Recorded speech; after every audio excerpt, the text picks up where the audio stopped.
दोस्तों आज के इस वीडियो में आपको क्रेडिट कार्ड के बारे में पूरी जानकारी देने वाला हूँ।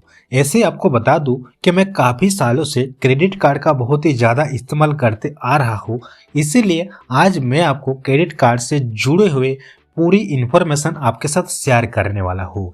जैसे कि क्रेडिट कार्ड क्या होता है, क्रेडिट कार्ड कैसे अप्लाई किया जाता है, किन लोगों को क्रेडिट कार्ड मिलता है, क्रेडिट कार्ड का इस्तेमाल कैसे किया जाता है और क्रेडिट कार्ड का इस्तेमाल करने से हमें क्या क्या फायदा और नुकसान है। इन सारे सवालों के जवाब हम इस वीडियो के माध्यम से आपको देने वाला हूँ।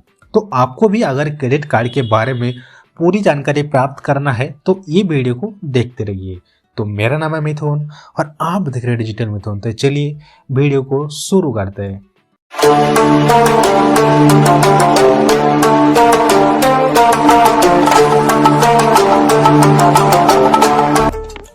सब्सक्राइब कीजिए डिजिटल मिथुन चैनल को और बेल आइकन को प्रेस कीजिए लेटेस्ट टेक्नोलॉजी रिलेटेड वीडियो सबसे पहले देखने के लिए। तो सबसे पहले हम बात करते हैं कि क्रेडिट कार्ड होता क्या है। तो जैसे एटीएम कार्ड होता है, डेबिट कार्ड होता है, ठीक इसी तरह से क्रेडिट कार्ड भी एक कार्ड होता है। लेकिन डेबिट कार्ड और क्रेडिट कार्ड में डिफरेंस ये होता है कि जो हमारा डेबिट कार्ड होता है वो हमारे बैंक अकाउंट से लिंक रहता है, लेकिन क्रेडिट कार्ड कोई भी बैंक अकाउंट से लिंक नहीं रहता है। इसीलिए हम डेबिट कार्ड से उतने ही पैसे को खर्च कर सकते हैं जितने हमारे बैंक अकाउंट में बैलेंस रहेगा, क्योंकि ये अकाउंट से जो है लिंक रहता है। लेकिन क्रेडिट कार्ड जब किसी भी बैंक के तरफ से जारी करके आपको देता है तो उसमें एक लिमिट सेट करके देता है, यानी कि जो भी लिमिट होगा वो 15,000 रुपया से लेकर 3 लाख रुपए के बीच में कुछ भी एक अमाउंट हो सकते हैं आपके क्रेडिट कार्ड का लिमिट। और वो लिमिट को हम एक महीने में खर्च कर सकते हैं। जैसे मेरे पास एक्सिस बैंक के एक क्रेडिट कार्ड है, इसका जो लिमिट है वो 89,000 रुपीज़ का है, यानी कि मेरा ये क्रेडिट कार्ड का वैल्यू है 89,000 रुपीज़। तो मैं एक महीने में 89,000 रुपीज़ का जो है खर्च कर सकता हूँ हमारे इस क्रेडिट कार्ड से। यानी कि आप क्रेडिट कार्ड को एक पोस्टपेड कार्ड के तरह भी समझ सकते हैं, जो कि आपके कार्ड के लिमिट से आप उससे यूज कर सकते हैं और उससे एक महीने बाद आप जो भी पैसा यूज किए यानी कि खर्च किया है उसका बिल पेमेंट आप एक महीने के बाद कर सकते हैं। और डेबिट कार्ड को एक प्रीपेड कार्ड की तरह आप समझ सकते हैं, यानी कि आपके बैंक अकाउंट में जितने पैसे जमा किए होंगे आपने उतने ही पैसा को आप डेबिट कार्ड से जो है खर्च कर सकते हैं। अब हम बात करते हैं कि क्रेडिट कार्ड किन लोगों को दिया जाता है, यानी कि कौन कौन लोग क्रेडिट कार्ड ले सकता है। तो अगर आपके पास एक अच्छा इनकम सोर्स है, यानी कि अच्छे सैलरी वाला कोई आपके पास जॉब है, या फिर आप कुछ अच्छा बिजनेस कर रहे हैं और साथ ही साथ आपके अच्छा सिविल स्कोर्स भी है, तो आपको आसानी से किसी भी बैंक से क्रेडिट कार्ड मिल जाएगा। सिविल स्कोर के बारे में पूरी जानकारी प्राप्त करने के लिए वीडियो के आई बटन में एक वीडियो का लिंक दिया हो, उस वीडियो को देख के सबसे पहले सिविल स्कोर्स के बारे में समझ लीजिए। अब बात करते हैं कि क्रेडिट कार्ड को अप्लाई कैसे करें। तो क्रेडिट कार्ड अप्लाई के लिए आपके पास दो ऑप्शन है। आप चाहे तो ऑनलाइन भी कर सकते हैं या फिर आप चाहे तो ऑफलाइन भी क्रेडिट कार्ड के लिए अप्लाई कर सकते हैं। तो जिस बैंक का क्रेडिट कार्ड आप अप्लाई करना चाहते हैं उसके ऑफिशियल वेबसाइट पर जाकर आप डायरेक्ट ऑनलाइन क्रेडिट कार्ड के लिए अप्लाई कर सकते हैं। तो आप अगर ऑनलाइन क्रेडिट कार्ड को अप्लाई करना चाहते हैं और क्रेडिट कार्ड की डिटेल्स को चेक करना चाहते हैं तो सबसे पहले आपको गूगल के क्रोम ब्राउज़र को ओपन करना है। और आपको एक बात और बता दूं कि इंडिया में जो है सबसे ज़्यादा जो क्रेडिट कार्ड प्रोवाइड करता है वो है एचडीएफसी बैंक, नंबर 1 रैंक में है। और दूसरा रैंक में जो है वो है एसबीआई कार्ड, जो कि स्टेट बैंक ऑफ इंडिया की तरफ से है। और भी काफ़ी सारे जो है बैंक है आपको क्रेडिट कार्ड प्रोवाइड करते हैं, काफ़ी सारे जो है फाइनेंस कंपनी भी है जो आपको क्रेडिट कार्ड प्रोवाइड करता है। लेकिन जो सबसे ज़्यादा कार्ड होल्डर है ऑलरेडी इंडिया में वो है एचडीएफसी बैंक और एसबीआई कार्ड का। तो मैं एचडीएफसी बैंक और एसबीआई कार्ड का जो कार्ड है उसको कैसे आप ऑनलाइन अप्लाई कर सकते हैं, कैसे उस कार्ड्स के फीचर्स को चेक कर सकते हैं, मैं आपको इस वीडियो में दिखाना हूँ। तो चलिए सबसे पहले आपको गूगल के क्रोम ब्राउज़र को ओपन करना है। गूगल के क्रोम ब्राउज़र को ओपन करने के बाद जैसे हमें एचडीएफसी बैंक के क्रेडिट कार्ड के बारे में जानना है और उसको अप्लाई करना है, तो सिंपली हम सर्च करेंगे HDFC bank, HDFC credit card लिख देंगे। सिंपली लिख के आपको सर्च कर देना है। सर्च करने के बाद सबसे नीचे आपको इधर एक एचडीएफसी बैंक का जो क्रेडिट कार्ड है उसका एक ऑफिशियल वेबसाइट है, देख सकते कि ये आपको ध्यान रखना है कि HDFC बैंक की तरफ से होना चाहिए। बाकी ये भी HDFC बैंक की तरफ से है, लेकिन ये जो एडवर्टाइज आप देख सकते हैं कि इधर एडवर्टाइज लिखा हुआ है, उसके बाद काफ़ी सारे इधर लिंक आपको देखने को मिल जाएगा। ये सारे डायरेक्ट लिंक है, ठीक है। इधर से आप एक एक चीज़ को चेक नहीं कर सकते एक ही लिंक से, लेकिन मैं जो प्रोसेस आपको दिखा रहा हूँ इसमें आपको सारी चीज़ें चेक कर सकते हैं। जैसे इस क्रेडिट कार्ड के आपको क्या क्या बेनिफिट्स है, क्या क्या एनुअल चार्जेस है, क्या क्या एलिजिबिलिटी होना चाहिए, उसके बाद इस क्रेडिट कार्ड का डिटेल्स और भी आप समझ सकते हैं। तो चलिए हम इधर सिंपली क्लिक कर देंगे apply for credit card online in India HDFC bank. उस पर क्लिक करने के बाद हमारे सामने जो HDFC बैंक क्रेडिट कार्ड का पेज है ओपन हो जाएगा। उसको चलिए सबसे पहले हम ओपन होने देते हैं, उसके बाद आगे का प्रोसेस आपको दिखाता हूँ। उसके बाद इधर आपको काफ़ी सारी चीज़ें देखने को मिल जाएगा। जैसे सबसे पहले आप इधर से जो है मतलब फिल्टर करके भी आपके लिए जो पैसा लगा कुछ क्रेडिट कार्ड चाहिए आप इधर से सिलेक्ट कर सकते हैं। जैसे आप अगर सैलरी पर्सन है तो सैलरी सिलेक्ट करेंगे, आप अगर सेल्फ एम्प्लॉयड है तो वो सिलेक्ट करेंगे। आपका जो एनुअल इनकम है, कितना ईयरली कमा लेते हैं, वो आप इधर से एंटर कर सकते हैं। तो मिनिमम 6 लाख होना चाहिए आपका ईयरली इनकम, तभी जो आप इधर से फिल्टर को सिलेक्ट कर सकते हैं। उसके बाद आपका इंटरेस्ट क्या है, यानी कि आप क्रेडिट कार्ड को जो लेना चाहते हैं कहाँ का आपको यूज करना है ज़्यादा, तो उस हिसाब से आपके लिए बेस्ट क्रेडिट कार्ड जो सजेस्ट किया जाएगा। जैसे आप अगर लाइफ स्टाइल मतलब लाइफ स्टाइल के ऊपर आपको ज़्यादा इंटरेस्ट है और उसके लिए कार्ड को लेना चाहता है और कार्ड को यूज करना चाहते हैं तो आप इसको सिलेक्ट कर लेंगे। ट्रैवल करना है, फ्यूल भरना है, वो तो अलग अलग जो कैटेगरीज होते हैं उस हिसाब से आपको क्रेडिट कार्ड दिया जाता है। तो चलिए मैं इसको फिलहाल इग्नोर करेंगे, मैं आपको नीचे जो भी क्रेडिट कार्ड शो हो रहा है उसके बारे में चेक करके दिखाता हूँ। देखेंगे कि जैसे लाइफ स्टाइल का इस पर क्लिक करेंगे तो लाइफ स्टाइल के अंदर जो भी क्रेडिट कार्ड है आप इधर से एक एक करके चेक कर सकते हैं। उसी तरह से अगर आपको दूसरा क्रेडिट कार्ड के बारे में जानना है जैसे एंटरटेनमेंट के लिए, तो इस पर क्लिक करेंगे तो उस एंटरटेनमेंट के लिए जो भी क्रेडिट कार्ड है आपको इधर से देखने को मिल जाएगा। तो चलिए कोई भी एक क्रेडिट कार्ड मैं आपको चेक करके दिखाऊंगा और कैसे दिखाऊंगा कैसे आप अप्लाई कर सकते हैं। तो चलिए सबसे पहले हम प्लैटिनम टाइम्स कार्ड का देख सकते हैं कि ये कार्ड को अगर हमें लेना है तो क्या क्या मतलब इसका एलिजिबिलिटी है चेक करेंगे। प्लैटिनम टाइम्स कार्ड, तो ये कार्ड के नीचे आपको नो मोर का एक ऑप्शन देखने को मिल जाएगा, तो उस पर हमें सिंपली क्लिक कर देना है। उस पर क्लिक करने के बाद प्लैटिनम टाइम्स कार्ड का जो डिटेल्स है आप चेक कर सकते हैं। सबसे पहले आपको देखने को मिलेगा फीचर्स, यानी कि ये कार्ड में आपको क्या क्या फीचर्स मिलेगा।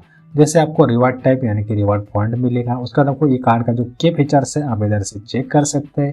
तो आप ध्यान रखना है कि अलग अलग क्रेडिट कार्ड के लिए अलग अलग फीचर्स आपको देखने को मिलेगा। अलग अलग क्रेडिट कार्ड के लिए अलग अलग एलिजिबिलिटी होता है, अलग अलग फीस एंड चार्जेस होता है। उसके बाद अलग अलग जो बेनिफिट्स है वो भी आपको अलग अलग देखने को मिलेगा। तो आप एक बार जो भी क्रेडिट कार्ड अप्लाई करेंगे उसके पहले उस क्रेडिट कार्ड के डिटेल्स के बारे में एक बार जरूर चेक कर लीजिएगा। तो ये सारे चीज़ आपको नीचे देखने को मिल जाएगा, एक एक पॉइंट्स को आप चेक कर सकते हैं और समझ सकते हैं। उसके बाद आता है कि एलिजिबिलिटी, यानी कि कौन कौन लोग ये कार्ड के लिए अप्लाई कर सकते हैं। तो चलिए एलिजिबिलिटी हम चेक करेंगे कि कौन कौन लोग ये कार्ड को लिए अप्लाई कर सकते हैं।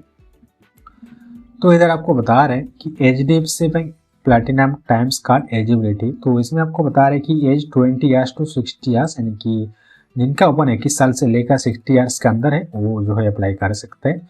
उसके बाद आता है कि नेट मंथली इनकम 35,000 एबव, यानी कि आपको अगर महीने में 35,000 रुपया या फिर 35,000 रुपया से ज़्यादा इनकम है नेट मंथली इनकम, तो आप इसके लिए एलिजिबल मतलब अप्लाई कर सकते हैं। उसके बाद आता है कि सेल्फ एम्प्लॉयड, ये जो बताया कि मैंने ये सैलरी पर्सन के लिए बताया। उसके बाद आप अगर सेल्फ एम्प्लॉयड है तो आपका उम्र जो है 21 साल से लेके 65 ईयर्स के अंदर होना चाहिए। और उसके बाद आपका एनुअल इनकम शुड भी 6 लाख एबव, यानी कि ईयरली आपका जो इनकम है वो 6 लाख या फिर उससे ज़्यादा होना चाहिए, तो आप इस कार्ड के लिए अप्लाई कर सकते हैं। उसके बाद आता है कि फीस एंड चार्जेस, तो उस पर हम सिंपली क्लिक कर देंगे। उस पर क्लिक करने के बाद ये जो क्रेडिट कार्ड है उसके लिए क्या क्या चार्जेस है आप इधर से चेक कर सकते हैं। तो देख सकते हैं कि इधर joining renewal membership fees 1000 plus applicable taxes, यानी कि आपको जो है ज्वाइनिंग चार्ज 1000 रुपया प्लस टैक्स देना पड़ेगा। उसके बाद आता है रेनुअल मेंबरशिप, उसके लिए भी आपको 1000 रुपया प्लस टैक्स देना पड़ेगा ईयरली। उसके बाद आपको इस कार्ड के डिटेल्स के बारे में चेक करना है। Click here to view details time card fees and charge, तो अगर आपको चार्ज के बारे में चेक करना है तो क्लिक है कर ऊपर हम सिंपली क्लिक करेंगे तो हमारे सामने जो चार्जेस है इधर शायद अभी जो है डॉक्यूमेंट्स फाइंड आउट नहीं हो रहे, तो आप इधर से बाद में चेक कर सकते हैं। इधर कुछ एरर मैसेज आ रहा है, शायद डाटा अपलोड नहीं है, तो बाद में उस पर आप क्लिक करके चेक कर सकते हैं। उसके बाद जो भी नोट्स होता है आप जरूर एक बार चेक कर लीजिएगा कि ये टाइम टू टाइम अपडेट होते रहता है, तो आप इसको एक बार चेक कर लीजिएगा। तो चलिए, अगर ये कार्ड को अगर आपको अप्लाई करना है तो कैसे हम अप्लाई करेंगे, तो देखेंगे कि हमें नीचे एक अप्लाई ऑनलाइन का ऑप्शन दिख रहा है, उस पर आपको सिंपली क्लिक कर देना है। उस पर क्लिक करने के बाद जो भी कार्ड हमने सेलेक्ट किया, जैसे प्लेटिनम टाइम्स कार्ड हमने सिलेक्ट किया था, तो वही कार्ड का जो है अप्लाई ऑनलाइन इधर से फॉर्म निकाल के आ जाएगा। तो इधर आपको कुछ डाटा अपलोड करना है, जैसे आता है mobile number, date of birth. उसके बाद आपको गेट ओटीपी कर क्लिक करेंगे तो जो ही मोबाइल नंबर आपने एंटर किया उसका पिन आपको डाल देना है, यानी कि ओटीपी डाल देना है। उसके बाद आपका जो कार्ड के लिए अप्लाई कर रहा है वो कार्ड आपके सामने आ जाएगा, व्यू कार्ड। उसके बाद आपको कार्ड अप्रूवल का मतलब जो होगी आगे का प्रोसेस कर देंगे, तो आपका जो रिक्वेस्ट है क्रेडिट कार्ड के लिए वो सक्सेसफुली सबमिट हो जाएगा। सक्सेसफुली सबमिट हो जाने के बाद बैंक के तरफ से, यानी कि क्रेडिट कार्ड डिपार्टमेंट की तरफ से आपको कॉल किया जाएगा कि आपने जो ये फिलअप किया है क्रेडिट कार्ड के लिए, इंटरेस्ट मतलब दिखा है, तो आपके लिए ये कार्ड एलिजिबल है या फिर नहीं। कुछ सवाल पूछेंगे आपको पर्सनली, जैसे आपका आधार कार्ड, पैन कार्ड डिटेल्स पूछेंगे। उसके बाद आपको कुछ डॉक्यूमेंट्स अगर ऑनलाइन सबमिट करना है, जो भी है आपको प्रोसेस बता देंगे, उस हिसाब से आप जो है फॉलो करके आसानी से क्रेडिट कार्ड को घर बैठे मंगा सकते हैं। आपको कुछ भी नहीं करना है, आपको खाली जो है रिक्वेस्ट कर देना है न्यू क्रेडिट कार्ड के लिए। अगर आप एलिजिबल होंगे, आप अगर फुलफिल होंगे पूरे डॉक्यूमेंट्स के साथ, पूरे जो है आपको मंथली या फिर ईयरली जो इनकम है वो सोर्स के हिसाब से उनको लगेगा कि आपके लिए एलिजिबल है ये कार्ड, तो आपको बैंक के तरफ से जो है अप्रूवल दे दिया जाएगा और आपको प्रोसेस कर दिया जाएगा, और 7 या फिर 10 वर्किंग डेज के अंदर आपको ये कार्ड मिल जाएगा। तो चलिए, हमें दूसरा जो कार्ड है वो है एसबीआई कार्ड। एसबीआई कार्ड के भी आपको दिखा देंगे। एसबीआई कार्ड हम सिंपली सर्च कर देंगे, तो एसबीआई कार्ड जो है ये स्टेट बैंक की तरफ से आता है, लेकिन इस दोनों का जो ऑफिशियल वेबसाइट है अलग अलग है। एसबीआई क्रेडिट कार्ड का जो डिपार्टमेंट है sbi-card.com से नाम से, लेकिन जो बैंक है वो sbi-online.com से है। तो चलिए हम इस पर क्लिक कर देंगे एसबीआई कार्ड।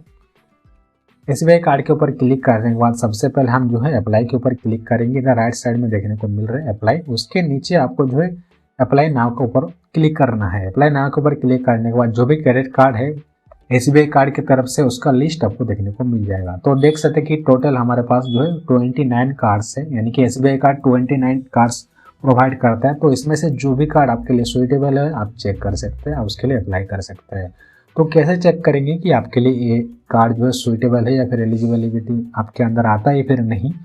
तो चलिए सबसे पहले एक कार्ड चेक करके आपको दिखा देता हूँ। उसके लिए आपको क्या देख सकते हैं कि ये जो कार्ड का नाम है एसबीआई कार्ड प्लस। तो अगर आपको ये कार्ड को अप्लाई करना है, यानी कि चेक करना है उसके पहले कि ये कार्ड में क्या क्या फीचर्स है, क्या क्या फीस एंड चार्जेस है, उसको चेक करने के लिए नीचे आपको लर्न मोर का जो ऑप्शन दिख रहा है उस पर आपको क्लिक करना है। उस पर क्लिक करने के बाद आप नीचे उस कार्ड के डिटेल्स को चेक कर सकते हैं। देख सकते हैं कि कार्ड का इमेज आपको इस तरह से आएगा। उसके बाद आपको नीचे जाना है। नीचे आप देखेंगे कि privilege on SBI card pulse, ये कार्ड के अंदर क्या क्या फीचर्स है चेक करेंगे। वेलकम गिफ्ट, हेल्थ बेनिफिट्स जो भी है आप इसको चेक कर सकते हैं। एक एक करके लर्न मोर के ऊपर क्लिक करेंगे तो और भी डिटेल्स इस चीज़ के बारे में आप जान सकते हैं। उसके बाद आपको इधर एनुअल फीस देखने को मिलेगा, यानी कि इसमें बताया जा रहा है कि एनुअल फीस 1 टाइम, यानी कि आपको एनुअल फीस 1 टाइम यानी कि हर साल आपको 1500 रुपये प्लस टैक्सेस देना पड़ेगा। उसके बाद जो रेनुअल फी भी वही है, सेम है। उसके बाद जैसे आपको अगर फीचर्स चेक करना है, फीचर आपको नीचे दिखेगा कि ये कार्ड में क्या क्या बेनिफिट आपको मिलेगा, क्या क्या फैसिलिटीज़ आपको मिलेगा, आपके लिए ये कार्ड सुइटेबल है या फिर नहीं, इधर से आप चेक कर सकते हैं। तो एक एक करके सारे पॉइंट्स को जो है आप चेक करेंगे, पढ़ेंगे और समझेंगे कि आपके लिए कार्ड एलिजिबल है, तभी आप अप्लाई कर सकते हैं। उसके बाद आता है फीस एंड चार्ज, यानी कि कार्ड के लिए क्या क्या चार्जेस है। जैसे मैं आपको बताया कि 1500 रुपये आपको ज्वाइनिंग फीस यानी कि साल में देना पड़ेगा प्लस टैक्सेस, और रेनुअल फीस भी सेम है। उसके बाद और भी क्या क्या जो चार्जेस है आप नीचे एक एक करके चेक कर सकते हैं। नीचे जाएंगे पूरा डिटेल्स आपको इधर से देखने को मिल जाएगा। तो आप इस तरह से जो है इसका फीचर्स को चेक कर सकते हैं। और अगर ये कार्ड को आपको अप्लाई करना है तो अप्लाई करने के लिए आप देख सकते हैं कि इधर हमारे सामने ऑप्शन आ गया। इसमें सबसे पहले आपको टाइटल सिलेक्ट करना है, उसके बाद आपका नाम, आपका ईमेल आईडी, आप कौन सा सिटी से बिलोंग करता है, उसके बाद आपका मोबाइल नंबर डालेंगे। उसके बाद वेरीफाई विद ओटीपी के ऊपर क्लिक करेंगे तो आपके मोबाइल नंबर पर एक ओटीपी भेजा जाएगा। ओटीपी को डाल के आप जो है इसको सबमिट कर सकते हैं। उसके बाद आपका जो क्रेडिट कार्ड का जो रिक्वेस्ट है सक्सेसफुली सबमिट हो जाएगा। उसके बाद 2 या 3 वर्किंग डेज के अंदर एसबीआई कार्ड की तरफ से आपको कॉन्टैक्ट करके कहा जाएगा कि आपने जो क्रेडिट कार्ड के लिए अप्लाई किया था इसके लिए आप एलिजिबल है या फिर नहीं, आपके पास क्या क्या डॉक्यूमेंट्स है, क्या क्या इनकम प्रूफ है। अगर आपके लिए सूटेबल है ये कार्ड, यानी कि आप एलिजिबल हो, तो आपको आसानी से जो है 4 या 5 वर्किंग डेज के अंदर आपके नाम पे ये क्रेडिट कार्ड इशू कर देंगे। उसके बाद 7 वर्किंग डेज के अंदर आपके जो कम्युनिकेशन एड्रेस देंगे उसमें आपका जो कार्ड है कार्ड आ जाएगा। तो ऑनलाइन क्रेडिट कार्ड को अप्लाई करने के बाद आपको कुछ भी नहीं करना है, आपको सिर्फ डाटा फिलअप कर देना है। डाटा फिलअप करने के बाद जो आगे का प्रोसेस है वो क्रेडिट कार्ड डिपार्टमेंट की तरफ से ही आपको गाइड करके आपके सारे डिटेल्स को आगे का प्रोसेस उनके तरफ से किया जाता है। उसके बाद जैसे ही आपको क्रेडिट कार्ड मिल जाता है, अगर आपके लिए एलिजिबल होंगे तो आपको क्रेडिट कार्ड मिल जाएगा। क्रेडिट कार्ड आने के बाद आपको उसको जो है पिन सेट करके उसको यूज कर सकते हैं। लेकिन ध्यान रखना कि आपको अगर क्रेडिट कार्ड अप्रूवल मिल जाता है, क्रेडिट कार्ड आपको मतलब आपको डिलीवर्ड भी हो जाता है एड्रेस पर, लेकिन आप उसको यूज नहीं करेंगे, यानी कि पिन नहीं बनाएंगे, ट्रांजैक्शन नहीं करेंगे, उसको एक्टिविटी नहीं करेंगे, तो कोई भी आपको जो सिविल स्कोर है उसके ऊपर इफेक्ट नहीं पड़ेगा। तो अगर आपको क्रेडिट कार्ड अप्लाई किया है, अगर आपको कुछ गलत लगता है कि आपको जो एक वेलकम लेटर दिया जाता है क्रेडिट कार्ड के, मतलब जब आपको मिलेगा उसमें एक वेलकम लेटर रहेगा, वेलकम किट, उसमें सारे डिटेल्स रहता है कि ये जो क्रेडिट कार्ड आपको मिल रहा है इसमें क्या क्या बेनिफिट्स है, कितना लिमिट है। आप चाहे तो उसको पढ़ने के बाद ही उसको एक्टिवेट कर सकते हैं, नहीं तो आप नहीं भी कर सकते, आपको कोई भी पैसा नहीं देना है। तो इस तरह से आप जो है कोई भी बैंक का जो है क्रेडिट कार्ड के लिए अप्लाई कर सकते हैं। आपको अगर लगता है कोई और बैंक या फिर कोई और फाइनेंस कंपनी आपको क्रेडिट कार्ड दे रहा है तो उसको भी आप अप्लाई कर सकते हैं। और आप चाहे तो सीधे बैंक में विजिट करके भी ऑफलाइन फॉर्म फिलअप भी कर सकते हैं क्रेडिट कार्ड के लिए। और जैसे ही आप क्रेडिट कार्ड के लिए अप्लाई करते हैं तो 1 महीने के अंदर आपके परमानेंट एड्रेस पर क्रेडिट कार्ड भेज दिया जाता है बैंक के तरफ से, अगर उस कार्ड के लिए आप एलिजिबल रहेंगे तो। और उसके बाद आप उस कार्ड में पिन बनाकर उसको यूज कर सकते हैं। अब बात करते हैं कि क्रेडिट कार्ड यूज कैसे होता है। तो जब बैंक आपको क्रेडिट कार्ड जारी करके देता है तो उसका एक लिमिट बैंक आपको पहले से ही सेट करके देता है, जो कि 15,000 रुपया से लेकर 3 लाख रुपया के बीच में कुछ भी एक अमाउंट हो सकता है, जो कि टाइम के साथ साथ क्रेडिट कार्ड का लिमिट भी बढ़ती रहते हैं।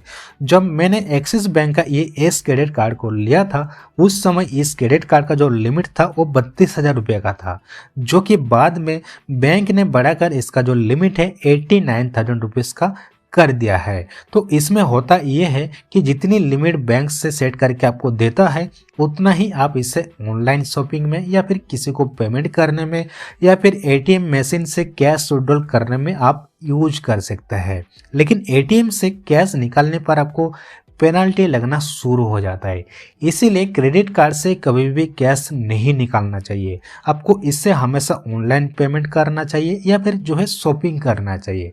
ऐसे आप जहां भी अपना डेबिट कार्ड जो है इस्तेमाल करते हैं तो हर वो जगह पर आप अपना क्रेडिट कार्ड का भी इस्तेमाल कर सकते हैं। तो चलिए अब बात करते हैं कि क्रेडिट कार्ड के क्या क्या फायदे होते हैं।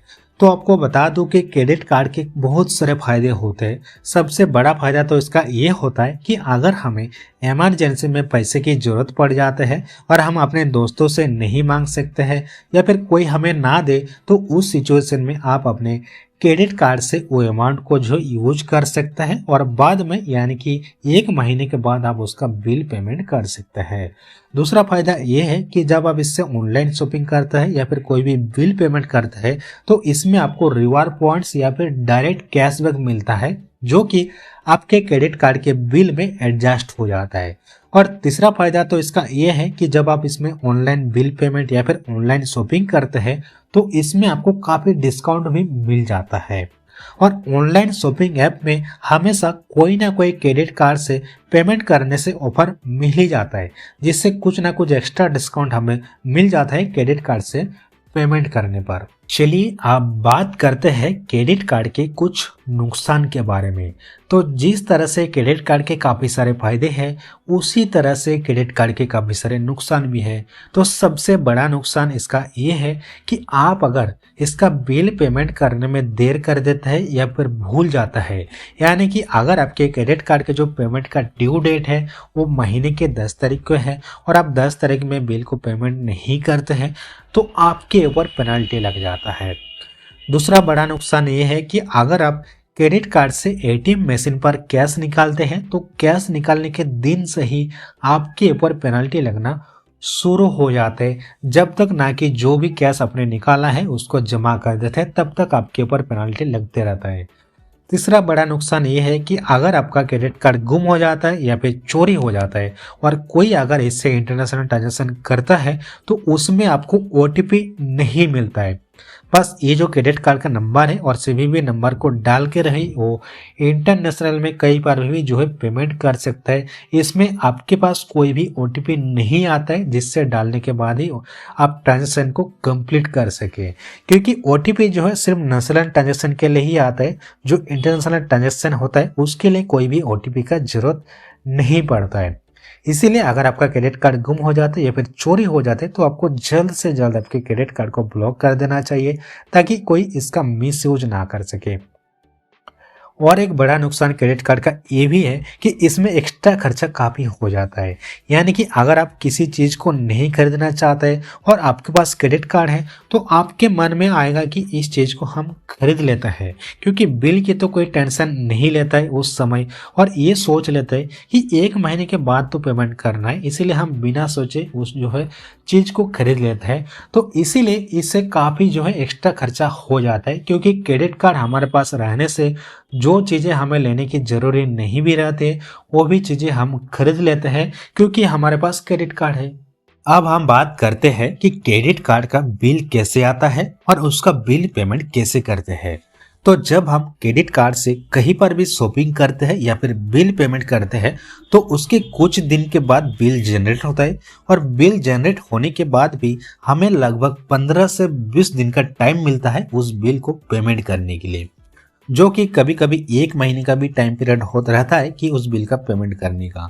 यानी कि जब हम अपने क्रेडिट कार्ड से कहीं पैसे खर्च करते हैं तो उसके बाद लगभग 45 डेज के अंदर हमें उसका पेमेंट करना होता है। जब हम पैसे को खर्च करते हैं तो उसके कुछ दिन के बाद बिल जनरेट होता है, और बिल जनरेट होने के कुछ दिन के बाद हम उसका बिल को पेमेंट कर सकते हैं। और बिल जो है हमारे नेट बैंकिंग में भी शो होते हैं, यानी कि आप ऑनलाइन भी चेक कर सकते हैं कि आपका क्रेडिट कार्ड का कितना बिल आया है। और फिजिकल बिल भी हमारे जो कम्युनिकेशन एड्रेस होता है बैंक पे, उसी एड्रेस पर बैंक से आपके एड्रेस पर भेज दिया जाता है। उसमें सारे ट्रांजेक्शन के डिटेल्स होता है कि आपने कब कितने पैसे और कहाँ खर्च किया है, और साथ ही साथ अगर आपके ऊपर कोई भी पेनल्टी चार्जेस लगा है तो पेनल्टी की डिटेल्स भी आप जो है उस बिल में देख सकते हैं। और उसमें एक ड्यू डेट भी होता है कि इस डेट तक आपको बिल का पेमेंट कर देना चाहिए, यानी कि करना है। और पेमेंट करने के लिए आपके पास 2 ऑप्शन दिया जाता है, या तो आप जो है मिनिमम अमाउंट जो ड्यू अमाउंट होता है उसको आप पेमेंट कर सकते हैं, या फिर आप चाहे तो फुल पेमेंट भी कर सकता है। तो यहाँ पर मैं आपको यही सलाह दूंगा कि आप हमेशा फुल पेमेंट ही करें, क्योंकि अगर आप मिनिमम अमाउंट को पे करते हैं तो बाकी का जो बैलेंस बचा हुआ रहता है तो उसके ऊपर आपको अच्छा खासा पेनल्टी चार्जेस देना पड़ता है। अब बात आता है कि क्रेडिट कार्ड का बिल पेमेंट कैसे कर सकता है। या तो आप डायरेक्टली उस बैंक के इंडियन बैंकिंग पोर्टल पर जाकर अपना क्रेडिट कार्ड डिटेल्स एंटर करके इसका पेमेंट कर सकते हैं, या फिर बहुत सारे ऐसे थर्ड पार्टी एप्लीकेशन मार्केट में मौजूद है जैसे फोन पे, गूगल पे, पेटीएम। इसमें से किसी भी ऐप में जाकर आप बिल पेमेंट में जाकर अपना क्रेडिट कार्ड का डिटेल्स एंटर करके आपके क्रेडिट कार्ड के बिल को पेमेंट कर सकते हैं, या फिर आप चाहे तो डायरेक्टली बैंक में जाकर भी आप फॉर्म फिलअप करके ऑफलाइन भी आपके क्रेडिट कार्ड का बिल पेमेंट आप कर सकते हैं। तो आप देख रहे हैं कि एक तरफ क्रेडिट कार्ड के नुकसान भी है और दूसरी तरफ इसके फायदे भी है। अगर आप इसे स्मार्टली तरीके से यूज करते हैं और आप टाइम पर इसका बिल पेमेंट करते हैं तो इसके बहुत सारे फायदे हैं, जैसे कि आपको रिडीम पॉइंट्स मिलता है। साथ ही आप जो ऑनलाइन शॉपिंग करते हैं तो वहाँ पर आपको काफ़ी डिस्काउंट्स मिलता है क्रेडिट कार्ड से पेमेंट करने पर, और ज़्यादा अमाउंट के शॉपिंग करने पर आप उस अमाउंट को जो है ईएमआई में भी कन्वर्ट कर सकते हैं। और इमरजेंसी में अगर आपको पैसे की ज़रूरत पड़ जाता है तो आप क्रेडिट कार्ड से कैश भी निकाल सकते हैं। तो अगर आपकी एक अच्छी जॉब है या फिर आपके एक अच्छे बिजनेस चल रहा है तो आपको एक क्रेडिट कार्ड ले लेना चाहिए। तो दोस्तों आज के इस वीडियो में हमने जाना है कि क्रेडिट कार्ड क्या होता है, क्रेडिट कार्ड के लिए कैसे अप्लाई करें, और ये कार्ड किन लोगों को मिलता है, और ये क्रेडिट कार्ड को कैसे इस्तेमाल किया जाता है, और क्रेडिट कार्ड को इस्तेमाल करने से हमें क्या क्या फ़ायदा और क्या क्या नुकसान है, इन सारे चीज़ के बारे में हमने इस वीडियो में जाना है। और इस वीडियो से जुड़े हुए आपके मन में किसी भी प्रकार के सवाल या फिर सुझाव है तो आप नीचे मेरे साथ जरूर शेयर कीजिएगा। और आने वाले समय में और भी ऐसे ही वीडियोस देखने के लिए हमारे चैनल को सब्सक्राइब करके हमारे साथ जुड़े रहिएगा। Thank you.